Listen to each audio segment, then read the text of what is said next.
With captivating blue eyes and a disarming smile, he could charm the cufflinks off a diplomat. Always impeccably dressed in tailored suits that whispered of luxury, Victor Lustig carried an air of wealth and sophistication, the fabric brushing against his skin like silk.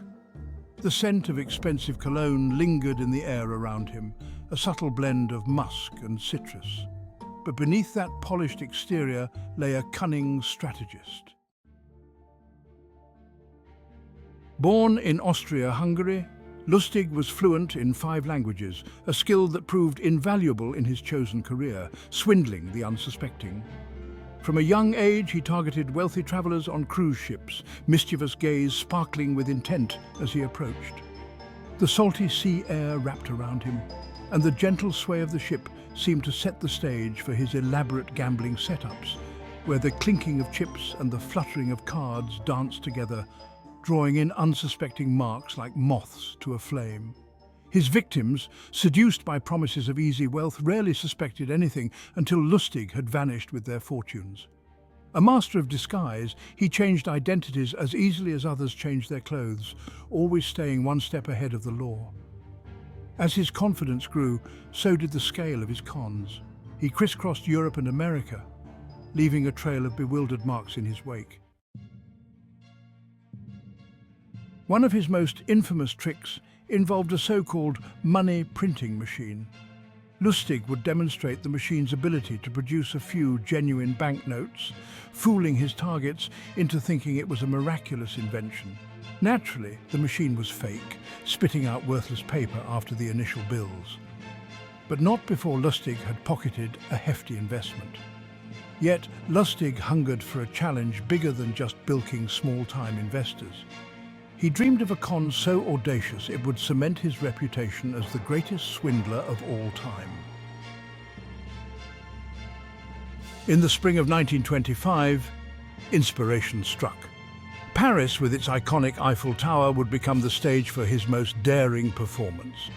While perusing a newspaper, Lustig read that the Eiffel Tower, still a relatively new structure, was costly to maintain. Built for the 1889 World's Fair, many Parisians saw it as an eyesore, and rumours circulated that the government might demolish it and sell the metal for scrap. Lustig's mind buzzed with the possibilities. If anyone was going to profit from the Eiffel Tower's metal, it was going to be Victor Lustig. Lustig crafted a fake identity as Monsieur Poisson, a high-ranking government official. He sent confidential invitations to 6 prominent scrap metal dealers, asking them to meet him at a luxurious Parisian hotel. The opulent lobby was filled with the soft murmur of conversations and the clinking of crystal glasses, while the rich aroma of freshly brewed coffee wafted through the air, mingling with the delicate scent of pastries from a nearby cafe. At the meeting, he played the part of an official with ease, his voice smooth and authoritative, as he leaned in closer, the scent of expensive cologne wafting between them. The dim light of the luxurious hotel room cast soft shadows, heightening the atmosphere of secrecy as he whispered that the government had secretly decided to dismantle the Eiffel Tower, and they were looking for a buyer, under strict confidentiality, of course. He even arranged for the dealers to tour the Eiffel Tower, adding weight to his elaborate lie. As they ascended the iron structure, the cool breeze swept through their hair, and the city below shimmered like a jewel under the afternoon sun. The clattering of their footsteps echoed against the wrought iron, a stark contrast to Lustig's calm demeanour as he savoured the taste of success in the air. Among the dealers was André Poisson, a businessman desperate to make his mark in the industry. But from the moment Lustig presented his audacious plan, Poisson couldn't shake a lingering doubt. What if this was too good to be true? Lustig noticed Poisson's hesitation and felt a rush of adrenaline. This is where the real art of deception lies, in the balance of their doubt against my confidence, Lustig thought. That same evening, André Poisson shared his thoughts with his wife, Lucienne, a sharp and intuitive woman. Lucienne, you won't believe it. The government is selling the Eiffel Tower for scrap. I've been invited to bid on it. Lucienne's eyes narrowing. The Eiffel Tower? André, that's absurd. It's a symbol of France. Why would they sell it? And so quietly. Monsieur Poisson explained it. Keeping the tower is expensive, and most of the government sees it as a burden. People have never liked it much anyway. And they're just going to sell it off in secret? No public debate, no headlines? It sounds too good to be true, Lucien said. I know, but he's a government official. He even showed me credentials. This is a confidential deal. They don't want the public to know until it's done. It's an incredible opportunity, Monsieur Poisson replied, or an incredible trap. Be careful, André. A man like that could be playing you like a fiddle. Lucien's words gnawed at Poisson, amplifying his own inner doubts. The next day when he met Lustig again, his uncertainty showed, but Lustig was prepared for this. He skillfully manipulated Poisson's concerns, playing on the businessman's ambition and desire for success. When Lustig watched Poisson struggle between ambition and doubt, he felt a familiar rush. It was intoxicating, this dance of control, the knowledge that he held the strings. To Lustig, the real reward wasn't the money. It was the power to manipulate, to tease out desires like a puppeteer guiding his marionette. Every successful con was proof that he was smarter than the rest. It wasn't just wealth he sought, but recognition, even if it came in the form of fear or respect. Monsieur Poisson, I understand your hesitations. After all, this is not an everyday deal, but that is precisely why this opportunity is so valuable. The government wants discretion, not scandal. They need men like you, trusted, competent. I've heard rumors that some of the others are already moving forward with their bids. You wouldn't want to miss out, would you? Lustig asked. Monsieur Poisson was unsure. It's just the tower. It's a symbol. My wife thinks I should be cautious, Monsieur Poisson replied. Lustig leaned in and lowered his voice. Your wife is a wise woman, but remember, this is business. And in business, risk is unavoidable. But there are ways to mitigate that risk. He paused, letting the suggestion hang in the air before continuing. Let's just say that for the right consideration, I could make sure your bid is, well, favoured. Lustig's subtle mention of a bribe gave Poisson the nudge he needed. While thinking he could outmaneuver the other dealers by securing Lustig's favour, Poisson began to see the deal not as a risk, but as an opportunity to gain control. Later, he convinced Lucien that it was worth moving forward. I've made my decision. I'll offer the bribe. It'll give me the edge, Monsieur Poisson said to his wife. If it works, we'll be rich beyond our wildest dreams. Just promise me you'll be careful, André. If something feels off, you pull out, Lucien replied. I will, but this is our chance. And so, Poisson handed over the bribe, convinced he had secured an exclusive government deal. With the money in hand, a thrill coursed through Lustig, a heady mix of triumph and invincibility that only deepened his resolve to continue the game. He felt alive, as if each successful con fortified his belief that he could outsmart anyone. Days passed, and then weeks, but nothing happened. Poisson, too ashamed of having been swindled, kept the affair secret. Lustig, emboldened by the success, decided to return to Paris and pull off the scam again. Unbelievably, he did, targeting another set of scrap dealers who, unaware of Poisson's fate, eagerly attended his second round of meetings. But this time, one of Lustig's victims wasn't so discreet. The scam was exposed, and newspapers across France blasted the story of the con artist who had nearly sold the Eiffel Tower, twice. With the authorities closing in, Lustig barely escaped, fleeing Paris for the United States, just hours ahead of his pursuers. With the Eiffel Tower con behind him, Lustig knew Europe was becoming too dangerous. The international attention his scam had garnered meant authorities were closing in from all directions. His instincts told him it was time to leave, and Lustig always trusted his instincts.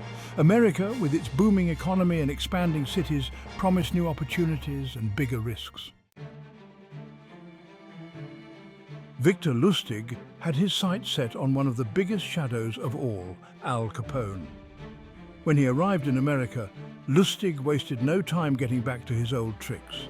His first move on US soil was to pull off a con that not only demonstrated his audacity, but also introduced him to one of the most dangerous men in the country.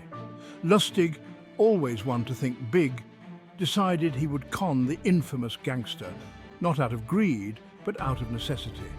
He needed a reputation boost, and who better to impress than Chicago's most feared criminal? Mr. Capone, I'm not here to ask for a favor. I'm here with an investment opportunity, Lustig said. Is that so? And what makes you think I'd be interested, Mr. Capone asked. Because you're a businessman, Mr. Capone, and this is a sure thing. I'm putting together a deal that'll double your money in 60 days. You give me $50,000, and in 2 months, I'll return $100,000. No risk, just trust, Lustig said with a big friendly smile. Capone studied Lustig for a long moment, his steely gaze piercing through the smoke-filled room. The heavy scent of cigars lingered in the air, mixing with the tension that crackled like static electricity. Lustig felt the weight of Capone's scrutiny. He wasn't a man easily impressed, and the thrill of the gamble electrified Lustig's senses. Lustig didn't flinch. This isn't just about money, it's about respect. If he can outsmart Capone, he'll solidify his legacy as the greatest con man ever. He knew that a smaller con would never work on a man like Capone. He needed to play a long game. Convincing Capone wasn't about money. Lustig didn't need the cash. What he craved was validation. If he could pull one over on the most dangerous man in America, it would prove once again that he was the best. And to a man like Lustig, being the best was everything. There was no moral dilemma in his mind, only the intoxicating allure of power, the thrill of always being one step ahead. After a tense silence, Capone gave a slight nod, signaling to one of his men to hand Lustig the cash. Lustig, with the money in hand, walked out of Capone's office, a triumphant grin plastered on his face. Each step felt lighter, as if the weight of the world had lifted. He savoured the moment, relishing the thought that he had just outplayed one of the most dangerous men in America. He was not just a con artist, he was a master of his own fate. But Lustig didn't run. He didn't even try to invest the money. Instead, he hid it safely away, knowing that Capone would be watching closely. 2 months later, just as promised, Lustig returned to Capone's office, the original $50,000 in hand. Mr. Capone, I'm afraid the deal fell through.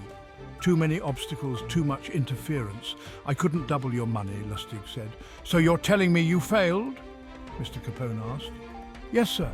But I didn't lose a penny of your investment. Here's every cent back. Capone's frown slowly transformed into a grin. In a world full of double-crossers and thieves, here was a man who had the guts to return money to Al Capone rather than run. Capone, amused by Lustig's audacity and impressed by his honesty, or at least the appearance of it, rewarded him with a $5,000 gift for being a man of his word. Lustig had not only kept his life, but he'd earned Capone's respect, a rare feat, and one that added yet another layer to Lustig's growing legend. Yet, for all his success, Lustig knew the walls were closing in. The Eiffel Tower scam had drawn too much attention, and the authorities in both Europe and the US were watching him more closely. In 1930, he tried to outsmart them all once again by orchestrating a massive counterfeiting operation. Using fake $100 bills, Lustig managed to flood the market with so much counterfeit money that he nearly destabilized parts of the economy. His money printing machine had evolved into something far more dangerous. For years, Lustig continued to play his dangerous game, always one step ahead of the law. But in 1935, his luck ran out. The FBI arrested him on charges of counterfeiting, and he was sentenced to prison. It seemed his illustrious criminal career had come to an end. But in true Lustig fashion, there was one final twist. While being transferred to Alcatraz, he reportedly escaped, vanishing into thin air. Some claim he died in prison. Others believe he lived out his days under an assumed identity, his last and greatest con leaving the world guessing. Victor Lustig's story is more than just a series of brazen scams. It's a testament to the power of charisma and deception. His ability to manipulate even the shrewdest individuals made him a legend in the world of crime. Yet his life serves as a cautionary tale, a reminder of the dangers of blind trust and the fine line between brilliance and criminality. What drives a man to such extremes? Is it the thrill of the con, the allure of wealth, or something deeper, a hunger for recognition, power and control? Lustig remains an enigmatic figure, his life shrouded in mystery. Though he may have disappeared from the public eye, his legend endures, a captivating reminder of human ambition's darker side. His ability to manipulate others not only forged a legendary reputation, but also exposed a fundamental truth. The promise of wealth and prestige can blind even the most discerning individuals. Perhaps what drove Lustig was not mere greed or the thrill of the game, but a complex intertwining of these elements, revealing a mind whose brilliance was matched only by its capacity for deception. His greatest trick may have been convincing the world that he was untouchable, until the moment he vanished. Did he execute one last masterstroke, or did fate finally catch up with him? Victor Lustig's legacy urges us to question our assumptions and remain vigilant, for in a world driven by ambition and deception, nothing is ever truly as it seems.